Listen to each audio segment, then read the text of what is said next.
स्वागत बा आप सभी के आज के वीडियो में। तो आज के स्पेशल रिपोर्ट बा भोजपुरी के सुपरहिट गायिका व अभिनेत्री अक्षरा सिंह के ओर से। आप लोग के बता दी कि भोजपुरी अभिनेत्री अक्षरा सिंह के आप लोग के बीच में बहुत ही जबरदस्त बोलबम के पहला गाना आवे वाला बा, जौना गाना के नाम बा कैलाशी। ये गाना के first look poster social media के माध्यम से रिलीज कर देहल गइल बा, जौना के आप लोग स्क्रीन पर देख सकतनी।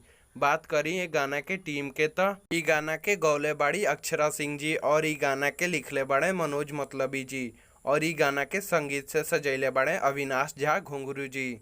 आप लोग के बता दी कि ई गाना अभी कमिंग सून में बा, एकर रिलीज डेट और टाइम कुछ भी अभी कंफर्म नहीं है, लेकिन आप सभी के ई भी बता दी कि ये गाना के वीडियो के शूटिंग भी जोरों शोरों से चल रहल बा, जौना के कुछ तस्वीर आप लोग स्क्रीन पर देख सकतनी। आप लोग के बता दी कि ये गाना के आप लोग के बीच में बहुत जल्द अक्षरा सिंह के ऑफिशियल यूट्यूब चैनल से रिलीज कल जाई, जौना के आप लोग जाके सुन सके।